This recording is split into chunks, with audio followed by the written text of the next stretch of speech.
Hello and welcome to Metal Vice, the podcast where we talk about all things music. Well, the things we care about. That's right, which is mainly metal music and live music. I'm your host, Brian, joined with your other host, Karen. And what are we talking about today, Karen? Seeing Disturbed's 25th anniversary of the Sickness Tour. Yeah, up in Milwaukee. We went up there earlier this week on a Tuesday to see this show. March 4th, I think, is the show. Yeah, March 4th was Mardi Gras, or Fat Tuesday. And I found it kind of funny because the last time we saw Disturbed at the Fiserv Forum, which is where we saw this, was May 4th. So another kind of holiday or theme day as well.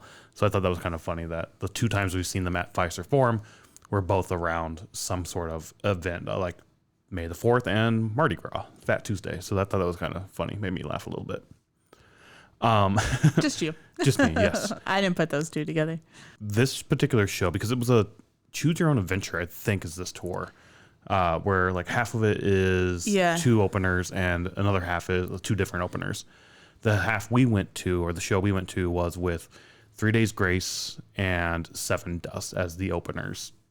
Yes, it was. And then the other half is Daughtry and Nothing More. Right, yes. So I have to be a little honest. I'm kind of glad we got Sevendust and 3 Days Grace over Daughtry. I am too. I really like 3 Days Grace. Yeah, so we finally get to see them again. I don't think we saw them at all last year. Maybe once. Yeah, I can't remember. But the year before that, we saw them like 5 times. Yeah, so, on like a bunch of different tours. They were as openers and as their own show. Yeah. It was in like one was like impromptu. Yeah. We just had to be in the city that they were playing that night, and And then last year we also saw Daughtry open for. No, we didn't. Did we see Daughtry open for Breaking Benjamin? No, Daughtry was at Hogfest a couple years ago with Disturbed and Beartooth. Were they? Yeah. Okay, I can't remember that. Or was that Dorothy? That was Dorothy for sure. Oh, when did we see God damn it. I don't think we have seen Daughtry. No, we have. It was in, Daughtry was in Cedar Rapids with Breaking Benjamin. That would have been Breaking Benjamin. Yeah. All right, in 2024. Yeah. Double check that. Huh, yes, it was. And Catch Your Breath. Okay.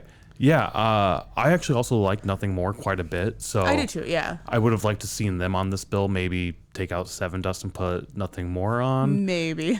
But I don't know what it is about Sevendust because they've been around for so long, like 35 years or something, like so long. They've been around forever. And I just have never gotten into, like, even they only played 6 songs on this tour because they're the first opener, but like I don't recognize any of the songs, and I don't know what it is. There's one song for sure I recognize, and I know, and it's maybe on the radio from time to time, and that's like the one main song for them. All right, yeah. Praise was the song that I was thinking of that, like, when I hear that, it's like, oh, I know this song. I know this is Sevendust. And I don't know what it is, like, because I'm sure they play it on, like, the radio back home and stuff. Like, and we had it on our playlist a couple years ago because we just saw them with, like, as an opener as well. Yes, it was. Yeah. And that was as an opener as well. Yeah. I think we've seen them like 2 or 3 times now as an opener. I haven't seen their own headlining show yet. Right. And every time I see them, I'm like, I really like this music. Yeah. And same thing with you is they've been around forever, and I've known about them forever, but I've never gotten into it for some reason. I don't know why that is. Yeah, I think that's where I'm going too. Like, I don't mind the music. I'm just like, I don't gravitate to it, and I don't know it, if that makes sense. Yeah. We're starting to get into their set a little bit, or just them in general a little bit. Before we get super far into it, though, I do want to bring up the ticket prices. Yeah, let's do your numbers. I like my numbers here. So for us, we had the GA floor, which was $144.50 for those tickets. Fees were $32.98, and tax was $13.36. Only 23% fee rate, so that's not that bad. No, I mean, it's in Milwaukee, so it kind of helps. But I forgot we spent $150 on these tickets. So that almost makes me feel like it wasn't worth it. Yeah. So the set, let's talk about the setup really quick before we get in the band. So the stage is like your normal stage, but then it also has like a jet out portion. The center goes out into the middle of the standing. So, and then the floor, GA floor is like a square around that. So it's very, very tiny in my opinion. Yeah, it's that split floor where the first half is GA standing and behind that are seats that they brought down onto the floor. Yeah. We're seeing that more and more lately with venues doing the floor like that. I don't like it. I don't like it either. I kind of sort of get it because it does make it feel more full down Yeah. there. Because when we were standing there in the pit area, the main floor area, it was definitely sparse. There were definitely Yeah. wide open areas. We could have easily got to the rail on stage right where we were standing, but it would have been all the way to the all the way out to the edge of the stage. But I mean, that area filled up and cleared out so many times, though. Like we could have been like right there if we wanted to. And even when we weren't, like the rail that was on that like jet out area that you were talking about, that like little catwalk thing, we could have been 2 back from the rail, super if easy. we would have just stood there all night. Yeah. And we kind of moved up and back and. We wandered around a bit for sure. We walked around. Like, it wasn't like we had to stand right wherever we wanted to be. But yeah, like, I just feel like that with the way it was where it was cut off for the floor, and the jet out stage just made it seem so tiny. Where, I understand like almost every single venue now is doing the split floor with the GA and then the seats. So maybe take out that first section of seats and like push that back a little bit. You could have moved it back a little bit, yeah. Or don't have that jet out, like they'll have those seats. Well, I get the jet out thing for when we talk about Disturbed, like why they did that.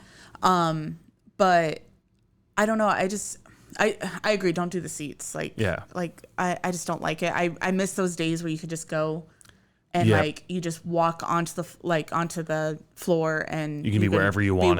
You want. And if you want to get there early, cool. You could be near the stage. If you don't, you can just kind of hang out in the back. Yeah. You can see just fine. Blah blah blah. Like everything. I kind of miss that. I mean, we'll see as we get older and our knees and like standing and whatnot. Maybe that's a good middle ground to have those sort of seats. But at that point in my head, right now anyway, where I'm at in life, I'm like, if you wanted a seat, get a seat. And like in the stands. Yeah. I don't know what those tickets are for those seats on the floor. I do think they're higher than like that 100 section. Yeah. So. And we have had those at a couple of concerts, like Lumineers. We had those seats. Yeah, yeah. And I didn't like them. Green Day, we had them in Wrigley, but Wrigley's set up differently where there's a lot more seats on the field, and then they have just a little tiny pit area for them. Yeah, yeah. But yeah, so I mean, saying that we had GA floor tickets, it just felt very. It was small for sure, and with that catwalk thing in the center that jetted out into the pit, definitely cut away from a lot of potential standing tickets as well that you could have sold. Oh yeah, yeah. But that's as an artist, I think that's just a decision you have to make. Be like, I'm fine doing that, and maybe that helps like influence the thing of like, hey, we're going to raise these prices to 150. Because, I mean, I still think that's pretty expensive for a Disturbed show. I think so, too. I mean, we paid $180 to be in the pit at Tinley Park, so. Oh, really? Okay. Yeah. And that's just a tiny pit. And it's a tiny pit as well. Like, I don't know. I feel like maybe it's also the age of the fans that are going, kind of like what you were saying, like as we get older. Sometimes a seat may be nice to sit in, or like, especially between the bands, like sit down.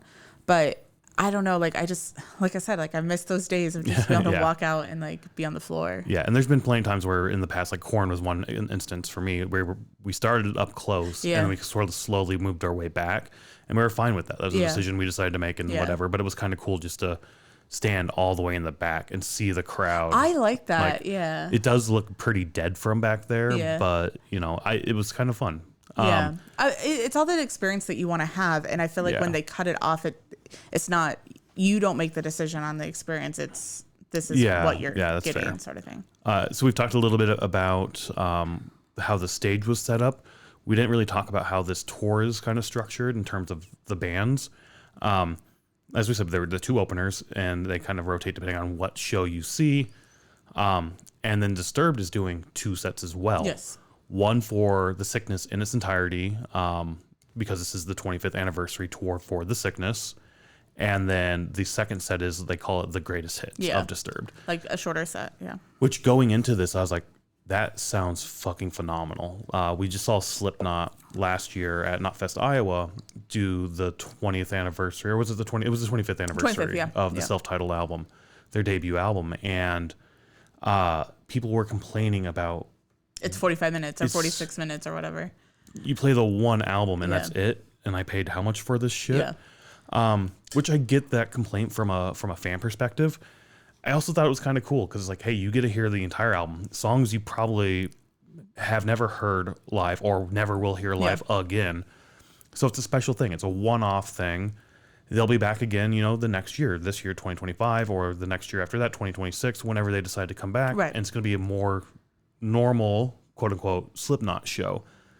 This is special. So I see both aspects of it. I tend to lean more toward the artists and being like, we're only going to do this because it's special to us and blah, blah, blah, whatever reason. Cool. Go ahead and do that. But I do like how Disturbed said, hey, we're going to do this, but we're also going to do other stuff like as another well. little set. Yeah. So going in and seeing that structure, I was like, that's super fucking cool. I like that. Yeah.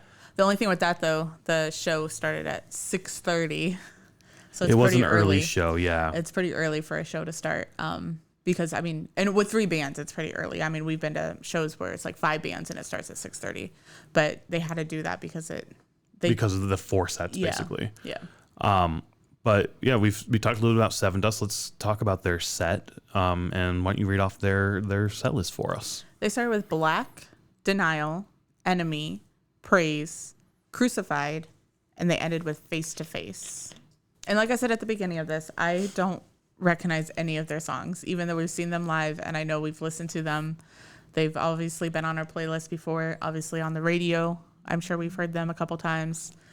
I don't know. I think I even mentioned this during the Static X show that I was just like, I'm not recognizing, like, I know who Sevendust is, but I'm not recognizing the songs it. just aren't clicking. Yeah. You don't know what they are. Yeah. Where like other bands like say Pop Evil or even, 3 Days Grace is a little different, but, or like Shinedown or something like that, where I'm like, I don't listen to these bands all the time.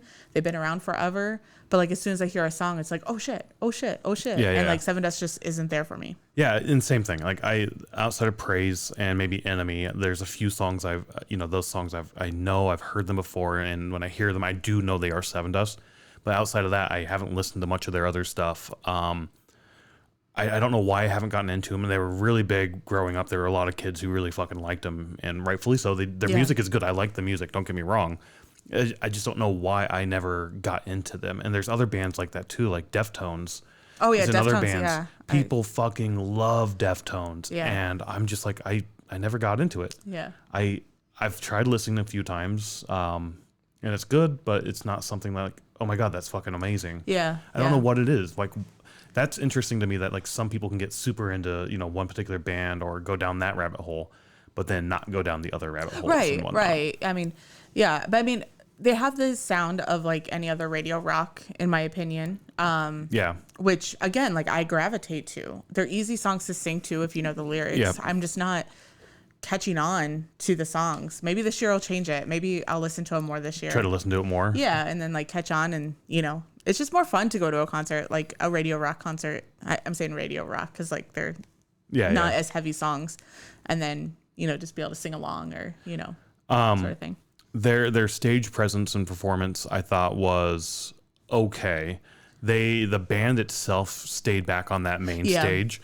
The singer would come out and walk the catwalk a little bit and sing to the crowd, which was good. He used that part of the stage really well. None of the other band members came out to use that, and that's where I was like, you could have. It's a weird stage to work if you don't have that sort of stage typically. Yeah, we saw that when we saw Shinedown. Remember how huge that stage was with Shinedown? Yep. And I can't remember who the opening band was, but then like 3 Days Grace came out and like they barely moved at all, and it was just like it was so awkward. It is awkward, but then the main band comes out and they use that setup like really well, like because it's their stage. It's their stage, yeah. And same thing with Metallica and their M72 tour with that giant oval. Oh right, like. Yeah. Wolfgang Van Halen, they didn't really use that stage that well. But then Pantera comes out and they used the stage pretty well. Yeah, you're right. Like Phil does. I mean, he walks around that stage 15 million times. So yeah, and Zach's walking around playing to all the crowd as well. Yeah. The second time we saw Wolfgang on that stage, a little bit better. It got better as they got used to it. But again, if it's not a stage you're typically familiar with, it's something that you got to work a little harder, I guess, or get more comfortable or familiar with it. And I don't know, every time we see these sort of like catwalk in the middle things, it's definitely the headliners that use that the best and the openers not so much. And it's just one thing I noticed here for Sevendust as well. Yeah. So one thing that I find interesting, because some bands do it every once in a while, but they did do the whole like oh, if you don't like turn to your neighbor and like say hi sort of thing. Sometimes it's fun, sometimes it's not. Like, but I think it does kind of break that ice. I don't know if breaking the ice is the right word, but because otherwise you are like everybody's just so focused on like their little group of people, or like if you're by yourself, you don't, you know. So I mean, it is kind of fun to do that as well. Yeah, for sure. Anything else about the set for them, or move on to 3 Days No, Grace? it was kind of a short. I mean, it's an opening set, a normal 30-minute opening set, so it's kind of short and. It was good. I enjoyed it again, as we said. Some like the music I never got into. It's good music. I just for some reason it's not something I gravitate towards. I need to listen to it. So. But the next band, 3 Days Grace, is not one I definitely do gravitate towards their music quite a bit. It's fun. I really enjoyed 3 Days Grace music. I used to kind of not shit on it, but it used to be something I never. When it came on the radio, I enjoyed it, but I was kind of pissed that it was on the radio and like Lamb of God wasn't on the radio. Like I was upset about that. But as I've gotten older, that was like in high school and whatnot. But as I've gotten older, I'm like, whatever. It's music and it's fun. It's catchy. It's harder rock, you know. So I can listen to this and just have fun with it. So I mean, we have been to a couple 3 Days Grace shows, or like when they're performing and you get bored halfway through. Like you're just like, I'm done. Yeah, that's true. Toward the end I can definitely get bored. As an opener, they're really good. Headliner set, also I really enjoy it, but that's when I definitely start to get bored toward the end. Yeah, a little bit, or in the middle there, and then I get pulled around toward the end. But in any case, this is our first time seeing them with the new singer, or their old singer. Their old singer, new old singer. 3 days. What are they calling it? Like 3 Days Grace ×2 or something. But yeah, they brought their first singer, Adam, back. So it's him and Matt now as the singers. Going into this, I was not worried, but I was curious to see how they would make this work. Why have two singers? A lot of bands have two singers. Yeah. Not a lot, but a few bands have two singers. Or you have backup vocals sort of thing. So, and I mean, we'll talk about how they did it, but. Why don't you start talking about it then? Yeah. Well, like, do you want to talk about their set list? Yeah, let's actually start there, the set list. Yeah. So they started with Animal I Have Become, So-Called Life, Break, Home, The Mountain, Chalk Outline, Mayday, I Hate Everything About You, The Good Life, Painkiller, Never Too Late, and then they ended with Riot, of course. How I remember it is that Matt came out and like was singing, like when I'm saying come out, like came out to that like jet out thing. The little catwalk, they walked out. And everybody else stayed back. Matt stayed back singing.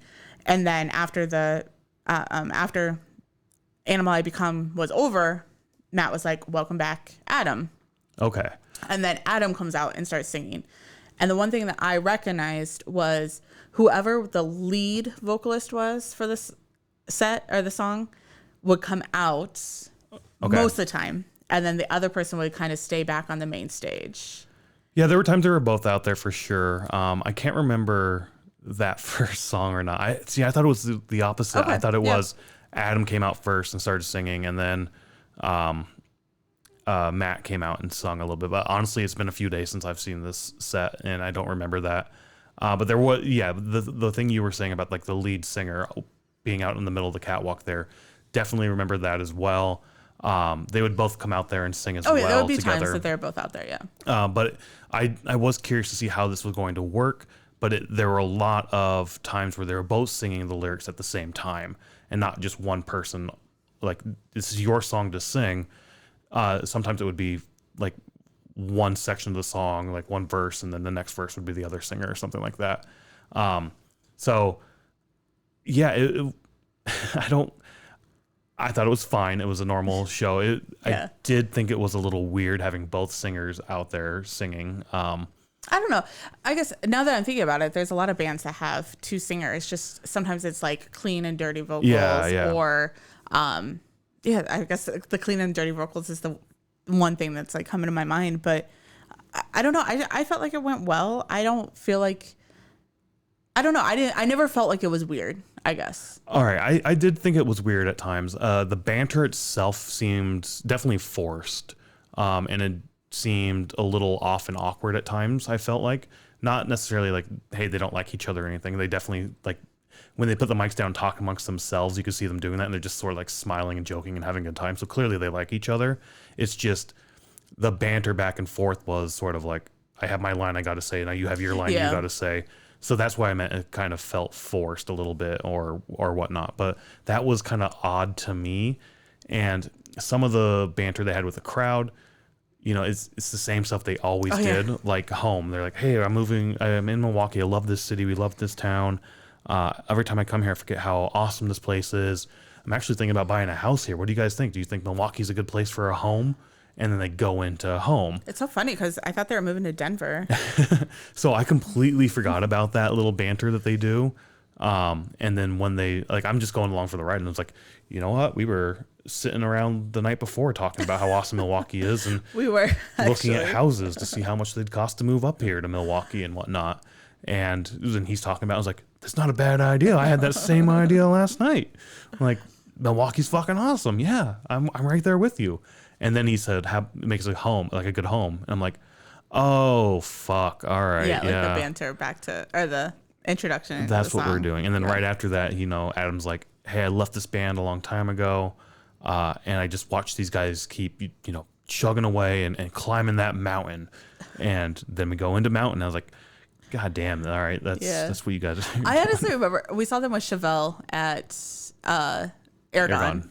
And that was the year that we saw them 5 times, I think. And that was like the 5th show. Yeah, it was like 18 months or something. And like, so I predicted every single song before. It was a different set list than what we had seen before, but like I predicted it. And like the minute because it used to be Matt would talk about like the struggles in life or something like that.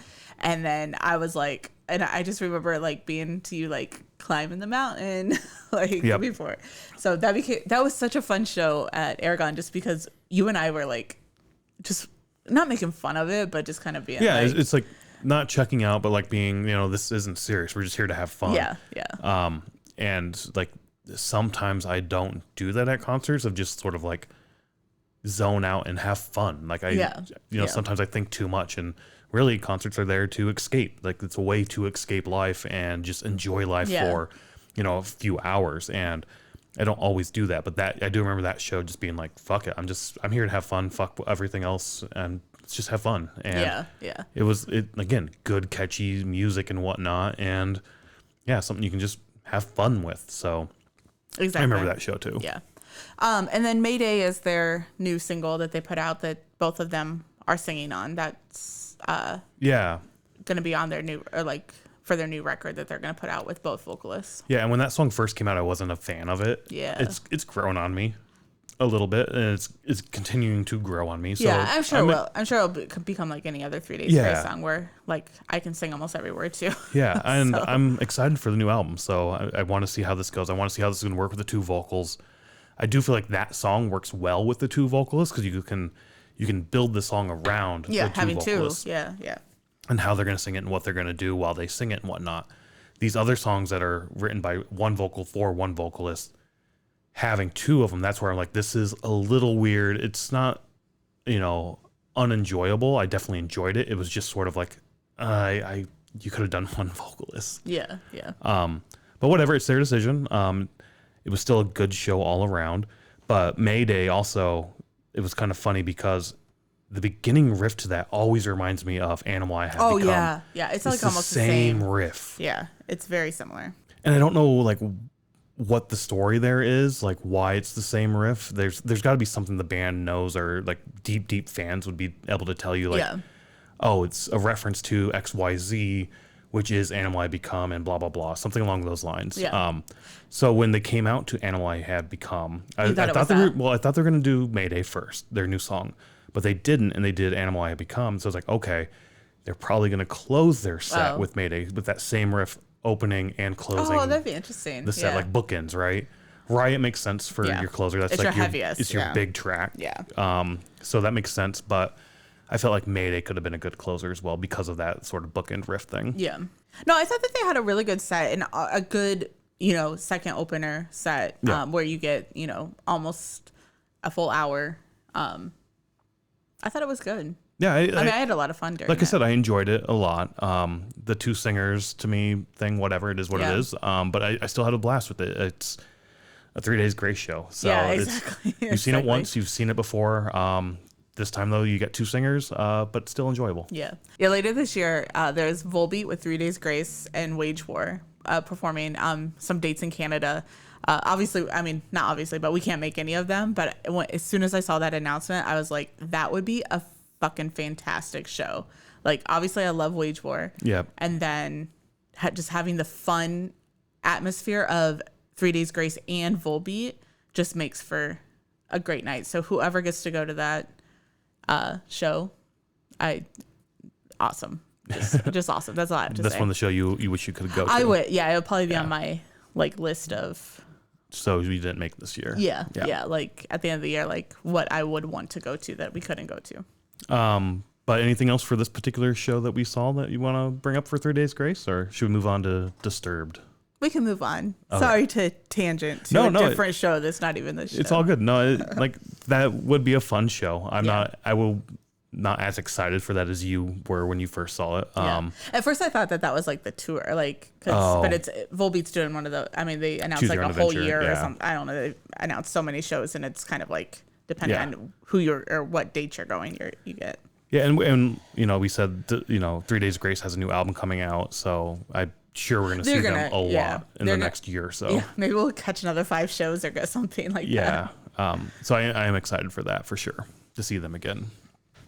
But as we said, on to Disturbed, where they came out to play The Sickness. That was the first bit. The Sickness in Whole, yeah. Which, why don't you just read off the album? Because it was the album in order. Yeah, so it is in order. So it's Voices, The Game, Stupefy, Down with the Sickness, Violence Fetish, Fear, Numb, Want, Conflict, Shout, Dropping Plates, and Meaning of Life. And then they take a little intermission. Yeah, let's talk about this first set a little bit and then get into the second set. So do 2 sets? Yeah. So I've said before in the past that I hate when bands do an album in its entirety, especially if they do it in order. This time, though, I was okay with it because I knew they had that second set. The second part, yeah. If they didn't have that second set, that's where I would have been like, all right, I know what's happening. I know what the next track is going to be. I know how much longer I have to see the band play. So whatever, that's kind of bullshit. Not bullshit, but it kind of removes me from the experience of seeing it live, and it definitely gives me a clock. I'm like, oh shit, this is almost over type thing, and I don't like that feeling. Yeah, lucky for me. Okay, so obviously Disturbed was my first band that I ever started listening to. The Sickness, I know like the first 5 songs very well, and then I think I like never really listened to the end of the album. I know Shout and Dropping Plates. Yeah. But it's one of those albums where I never like listen. So some of the albums I listen in whole, like Indestructible, 10,000 Fists. Like I've listened to those start to finish. And The Sickness, I just never. Sickness is like the main one for me that I do. Sickness and Believe are like the only 2 Disturbed albums that I listen to like from start to finish. Okay. Easily. Yeah. So when we're talking about like playing songs in order or whatever, it's like, I mean, I have listened to it in full, like especially once this was announced that they were doing the 2 sets, I started listening to it in full. Yeah. But what I'm saying is like, I knew like the first 5 songs and then it was like, wait, how many songs are left? Like, how, it was one of those things where, and like we went to like the Danzig show and like we didn't know how many were left or whatever, but like we went with friends and he knew exactly. He's like, well, we have 2 songs left, and it's like. But also Danzig didn't do it in order. He didn't. He did no, mix but he it was up. Keeping track of like what songs they had played. And then Danzig added extra songs on top of that outside of the album that he played, which is a really cool thing to do as well. Yeah. But this is kind of cool also because you get Down with the Sickness, in the middle or early on instead of as your closer. Yeah. If you mixed up the album, I could see that being the closer or even the first one. But whatever, I was fine with this because I think I knew that second set was coming. Yeah. And Jenna, I mean, have they been ending with Down with the Sickness or has it been Inside the Fire? It's typically, I think, Down with the Sickness is like so they the main closer. And like with Inside the Fire, and then like they do like they catch all the fire little things and that, or like shut off all the flames and like the fire that came down from the ceiling. I'm thinking of the Evolution tour. Yeah, because they haven't done that forever. And then they would go out and then come back for like their encore, Yeah. which would probably be Down with the Sickness. Yeah, I can't remember. I remember the buckets in the air where they drop the Yeah. flaming cords or whatnot, right? Yeah. Which I always thought was around that quiet part of the album, or the quiet section of the set where they, not quiet, the slower section is what I meant, where they do like Sound of Silence and their other sort of softer songs. Yeah. Because Sound of Silence, the piano always catches on fire as well. So Yeah. that's where I thought that was, but whatever. No, I don't think so. No, yeah, I don't Yeah. know. But they also brought out a lot of references to the Sickness as well, like the Yes. drum kit. Yep. Was the original drum kit that Yeah. they toured with in 2001. David came out in the Hannibal Lecter style sort of outfit, being drug out on that by like a prison guard. Yep. And then the electric chair thing at the end, which I have never actually seen. I didn't know they did that. Yeah, like I've seen pictures of that, and that's where I was like, oh, I think they're doing that again. Because like after the first show, obviously I keep saying obviously during this, but a lot of publications like were doing, and that's how I found out that they were doing it in full, like from start to finish and all that stuff.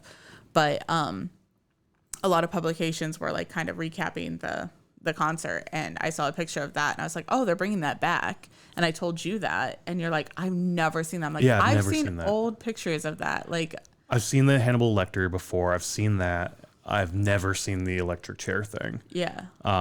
Which, whatever. It was cool. It was fun to see. There's like a little audio clip that goes over the top of it where they're like reading off the last rites or something, and they any last words, and he just like flips off the crowd. And then like sparks fly from the back of it. He shakes around a bit, and then he gets up and sings with like very, very vibrant red dripping from his head. And I was like, oh, that's a cool little touch. That's really cool. Yeah. But yeah. Yeah, it was cool how they did the Sickness. I don't know, like there could have been, I don't know, other ways to do it. It just, because there wasn't even very much banter through it or anything. No, there wasn't. There's one part he comes out and he says, it's been 25 years. Does it feel like it? Or and then he's like, my knees and back feel like it. Yeah, like my body does. And the rest of the band, we didn't say this about 3 Days Grace, outside of the two singers, would come out on that catwalk thing and use that. But the rest of the band didn't use that at all.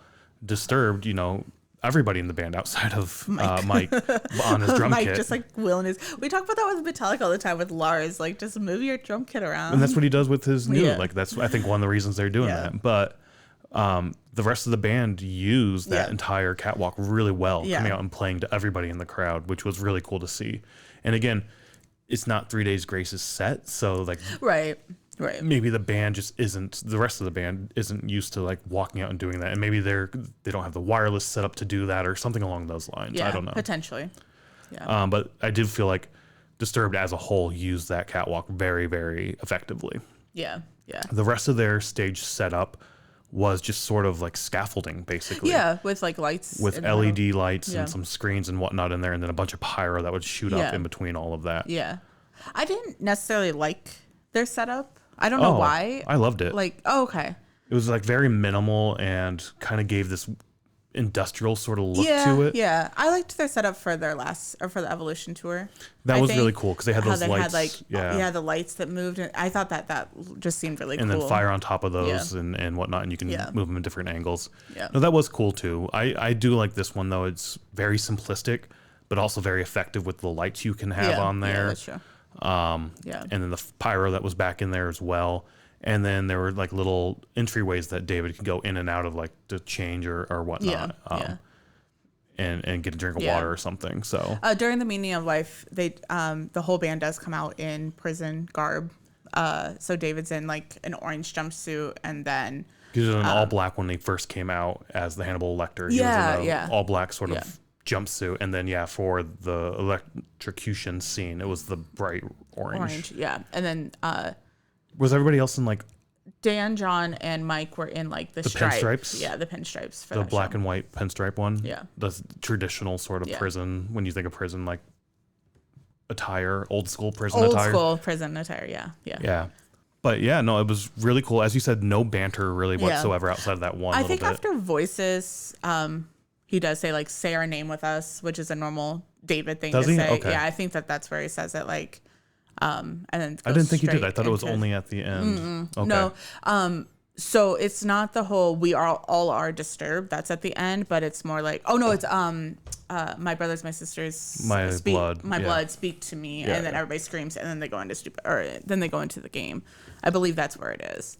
And then at the end they do the whole Okay. speak to me or say my name or say her name. Yeah. Whatever.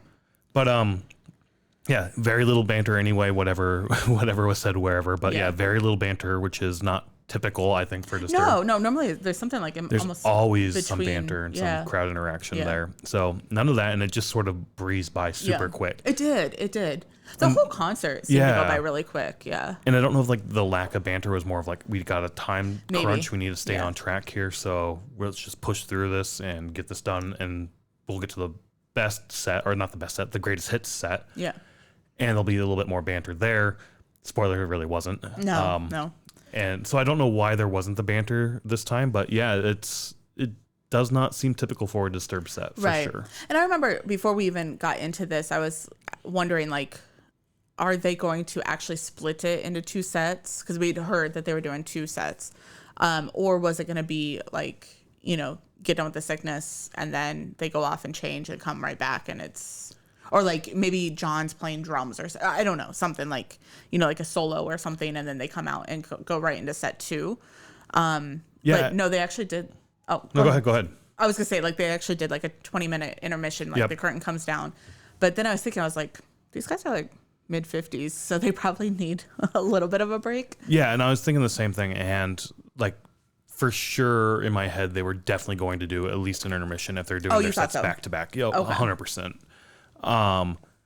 But I was thinking in my head, like, it'd be kind of cool if they play the sickness as the very first set of the night, and then you have your two openers come in. A lot of people would miss it then. A lot of people would, yes. Or you do Sevendust, Disturbed, 3 Days Grace, Disturbed. Like, do it that way, potentially. I thought that would be a lot of fun. But at the same time, I was like, there's no way they're doing that. It's going to be Disturbed, intermission, Disturbed. Yeah. But that would have given them even more time to sort of cool off, relax a little bit. And I don't know, maybe you don't want that. Maybe you just need that 15-minute break. Yeah. 15, 20-minute break. And then like, all right, now let's go out there and keep the energy going. Because it's got to be hard to, get your energy up that high, do that. Because it's a workout to like fucking play these shit live, right? Yeah. So taking a 40, 50-minute break then and then going and doing it again is really hard. Yeah. So like we did talk, so Clash of the Titans played Rockfest in 2023 and like they had 2 sets. It was an hour and a half. And 3 sets. 3 sets, yes. Yeah. Excuse me, 3 sets. So were they hours and then they had a half hour in between? It was, so they were the side stages and all the side stages played at the same time. Yep. Then after their set, you have the main stage. Well, then that plays. So that's probably 45 minutes to an hour. Yeah. And then it goes back to the side sets and they play for another hour and then back to the main stage and back and forth like that. So anyways, but, so we did talk to the band, and like Matt did say like, oh my gosh, like it's so hard because now I'm coming down like during the break and then I have to get my energy back up like to do it again. So I think it would be hard to kind of do that break thing where normally a Thrash of the Titan show is like 2 hours and 15 minutes. They just play nonstop. So. With a little bit of an intermission there as well. Yeah, like just a little bit. But yeah, like same thing here. Like, all right, let's grab some water, go to the bathroom, change our clothes if we need to. And I think they did change their outfits. Yeah. Yeah, because then David comes out in his normal like black coat and everything. Oh, right. Yeah. But yeah, let's talk about the intermission real quick. They did take that intermission, as we said, and the house lights come up, the curtain drops again, and they start playing like videos on there, like of them rehearsing or making new songs, like in the studio and whatnot. Like in the studio, some old concert footage. Yep. Like talking way back with in like the day. meeting with fans and whatnot. Yeah. And then like the QR code for like buying merch and shit or stuff like that. Course. I don't know. Of course. But that was kind of fun. Yeah. Just to see those videos up there. It is fun because like even when we saw like Metallica the 40th, like they did. I'm just trying to think back to other anniversary things. Like they had the video up on the screen. It was hard for us to see because we were like really close to the stage. But they had the video up on the I can't remember what they had. They did some middle. stuff, But it was like old tickets, fan photos, fans, like almost the same thing. Because this had flyers from around Chicago on it. Oh, really? Okay. Yeah, there was a couple flyers that would like announcing that Disturbed was playing and that sort of thing. So Yeah, it was a good slideshow though for like the anniversary of the sickness to kind Yeah. of show where the band came from. And not just the sickness, with Yeah. all their, because I think Yeah, one of them yeah. was talking about 10,000 Fists and Oh, like the yeah, drums yeah. for that, and like that drums are fucking awesome Yeah, type thing. yeah. Which is what they opened with for the second set. Yes. So why don't you read off the set list there for them? Yeah, so the second set is 10,000 Fists, I Will Not Break, Bad Man, Land of Confusion, Indestructible, The Sound of Silence, The Light, and then they ended with Inside the Fire. And again, as we said, no real banter or crowd interaction going on there. With the exception of The Light, they did bring somebody on stage and talk to them and have them, share their story a little bit and say, hey, you're getting through this. Sometimes darkness will show you the light type thing. Yeah. Which was very moving and touching. I do like when they do that actually quite a bit. They used to do it. So, or not used to, but like on the Evolution tour, they did it during or before A Reason to Fight. Yeah, So that was like that slower section because that's where you would find Sound of Silence, A Reason to Fight, and I think like maybe one other song in there as well. Hold On to Memories. Okay, yeah. Yep. All they of would those play all sort of, three of those together. lumped Yep. together. Yep. And sure enough, it was Sound of Silence, then The Light. Yeah. So it's still sort of following that same pattern of like, all right, here's our slower songs, but then Inside the Fire and it's done. Yeah. 8 more tracks for the second set. Again, I really liked it. It was a short set, but whatever. But you do get all the songs You get a good number of songs. you get a good number of songs that you would hear at a normal Disturbed concert. So that was really, really cool to be able to see, because kind of like what you were saying at the beginning, where it's, because if they just did The Sickness, then it'd be like, oh, well, you don't get to hear all these songs, kind of like Slipknot. Like we didn't get to hear a lot of songs that you normally hear at a Slipknot concert. Yeah, and they said this was like the greatest hit set. So this is like, the more popular songs you're going to hear on there as well. So sometimes at a tour, you'll get other sort of deeper cuts every now and then, like 1 or 2 in there. Here it's like, this is everything. Like these are the big songs. So here's what we're playing. And I Will Not Break is their new single that came out recently. Yep. Bad Man, I think just David has said this, maybe the whole band, but it's their favorite song to play from the Evolution album. Yeah, I don't get I that. don't like Bad Man. Is it the Evolution album? It's not the Evolution. It's what's Decisive. Decisive, is that the next one? Okay. Divisive. Whatever the latest album was, the one after Evolution. So yeah, we just looked. It was Divisive the name of the album. I guess I don't know their later albums very well. I don't know the name of that album. I just know the cover of that album. So yeah, that wasn't my most favorite album, I would say. I liked it. I liked Evolution better. I know a lot of people didn't like Evolution, but I actually really enjoyed Evolution quite a bit. Evolution just has a little bit different sound, and then I felt like Divisive kind of went into that similar sound. And I felt like they were trying to get back to like the Indestructible sort of sound. Batman could have a little bit of that like sound from like 10,000 Fists time period, or like that. I don't know. It's just not my favorite song. But they have been quoted saying that it's their favorite song to play, so it kind of makes sense that was chosen. Yeah. With the greatest hits, though, I was kind of expecting that they'd play at least one track from every album, and they didn't. No. There's a couple albums they're missing. At least one, Believe. Believe's not on there, no. There's nothing from it. I don't know if there's any other ones that are missing or not, but yeah, I was really kind of disappointed by that. I really like Believe album. When that album came out, I hated it. And it's one of those ones that have just grown on me over time. Yeah. Because it sounded so different to me than The Sickness. Oh, okay. Yeah. I was like, just keep your sound. Keep your sound. I wanted you to keep your sound. Yeah. And then it changed. And then once they get to like 10,000 Fists or Indestructible, whatever one was first, that's sort of, I think, where they found their sound. And it hasn't really changed much since. Yeah, 10,000 Fists. And then it was Indestructible after that. All right. Asylum's not on there. There's nothing from Asylum. Nothing from Asylum's on there? And The Lost Children? But that's sort of like that's their like a B-side album type thing. Yeah. Yeah, no, nothing from the Asylum. Okay, but yeah, it's like, so they clearly didn't play one track from every album, and I was really hoping and really thought they would. Yeah. And that was a little disappointing to me to see. Yeah, so Believe in Asylum don't have anything, and then The Lost Children. But I mean, I don't think that's a main album of theirs. No, The Lost Children, I wouldn't. I mean, it is one of their albums, but at the same time, it's one of those, I don't know, it's weird. Yeah. It's a weird place. It is interesting that they put 2 covers, The Land of Confusion, which is a very popular, I mean, like, I remember even listening to that, like, back in 2005, 2007 time frame, and I didn't know that was a cover. I thought that was their song. And then obviously The Sound of Silence, but I don't know how you have a Disturbed concert without The Sound of Silence. Yeah, that's their song now. Yeah, Well, not it is. it's not their song. So I have a comment on that. Oh, really? There was just an article that there was some music thing, and a Finnish guy did a rendition of The Sound of Silence, like on it was like a TV, you know, one of those TV shows or whatever where they sing. And the article said that he did Disturbed fans well by the rendition of The Sound of Silence. Okay. And like as soon as I read it, I was actually at the office when I read this, and I told my friend, I was like, isn't it funny like when a band or like somebody might cover a song and then like it becomes their song and you kind of forget about the first person. I'm not saying like people are forgetting about. Yeah, to me it's always Simon and Garfunkel. It's like it's their song. When I think of that song, I think of their song first. And especially like the Watchmen movie where they're, you know, the cemetery scene where they put the comedian in the ground. Like that's the song playing. And it's like whenever I hear that song, that's what I think of. They were at the 25th anniversary Rock and Roll Hall of Fame concert, and the two got together again to play that, and they fucking hate each other. So like that was amazing. So for me, yes, I definitely think of Disturbed, but for me, it's definitely sound like it's Simon and Garfunkel. But I get what you're saying because Hurt is that way as well. Right. Nine Inch Nails wrote that song. Johnny Cash covered it. And even Trent Reznor has said, like, that's not my song anymore. That is Johnny Cash's song. He took that song and not twisted it, but put his rendition on it. Yeah, but like even the way he sings it in his voice, it's more, so the song's about like heroin addiction or some sort of addiction, right?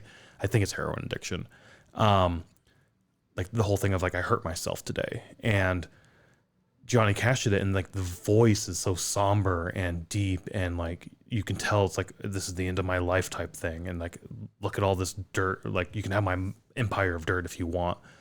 And like, I don't know, it's so powerful. But I get what you're saying, because that's one example of that, where it's, when I think of that song now, I know it's a Nine Inch Nails song, but honestly, it's Johnny Cash. Yeah.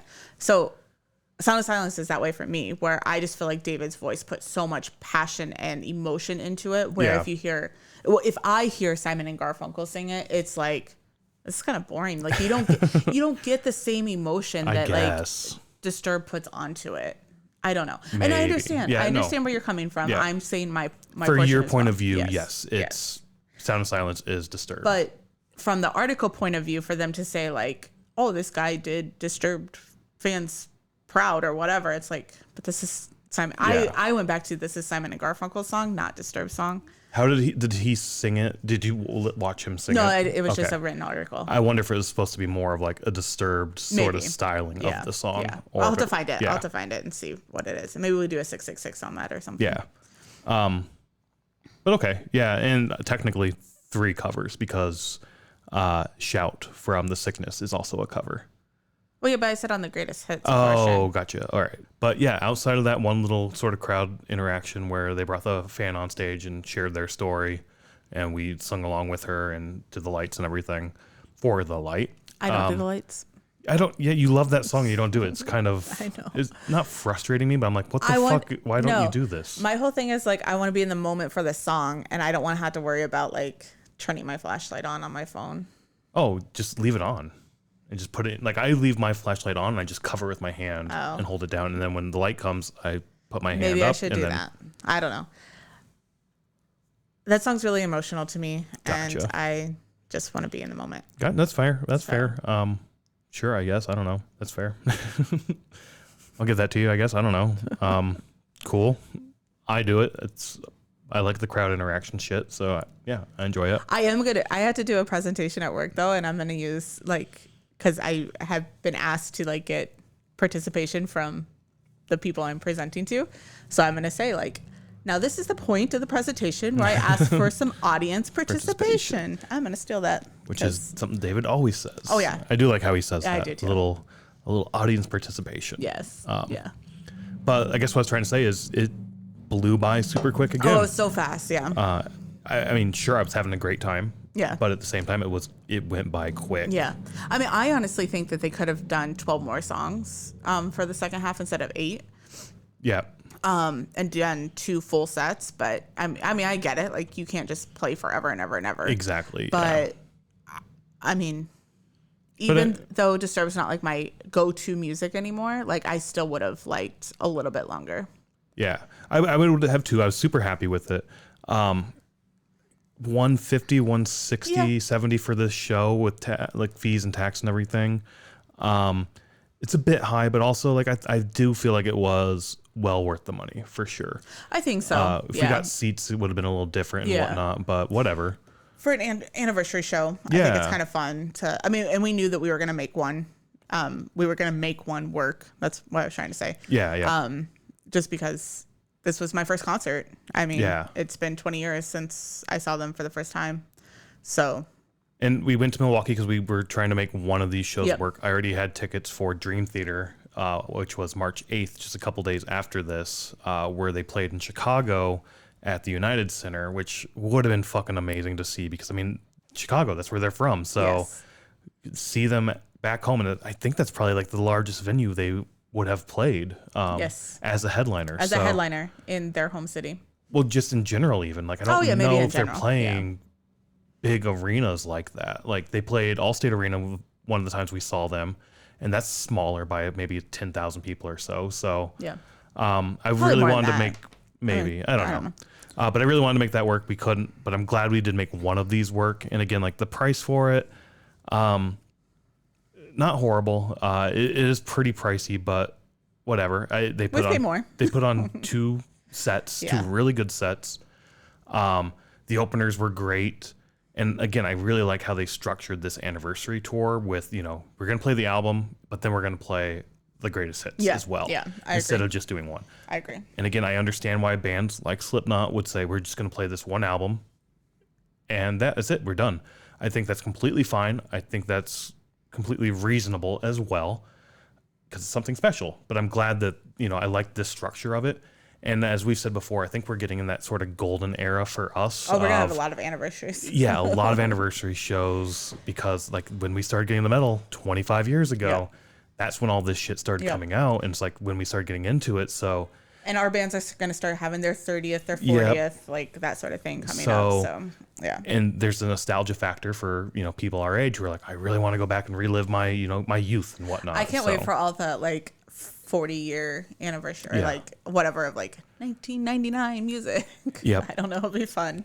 I mean, when we started going to shows, there were like always those old people in the crowd where like you're in a sea of young people with like 4 or 5 older individuals with canes and shit. And honestly, that's going to be us in not too much longer. I hope we don't have canes, but I do. So some of the shows that we go to, I do feel like we're the old people, especially like the metalcore or like a deathcore show or something. We're the old people. But with this type of show, we're mid-age. Yeah, like there are some kids, younger people. We're in the median of it for sure. Yeah, and then you have the people who were our age when they started listening to Disturbed, so they're now in their 50s, 60s. So But all in all, great time. I'm really glad we made it. I've really enjoyed the show from top to bottom. All the bands. Can't wait to see them all again. Even Sevendust. Yeah, I'm gonna dive into their catalog. I like their music. I like their show. It's just something I don't listen to that often. So I do want to see them live again. They do put on a really good show. 3 Days Grace, obviously, and even with the 2 new singers now with the new album, I'm really excited to see that. And I like how you said Disturbed. 2 new singers. They're old singers. It's a band with whatever. You know what I mean. I know what you mean. Yes. In any case, an amazing show. Live music's fucking awesome. So get out there, go check out some shows, and maybe we'll see you at the next show. Yep. Bye.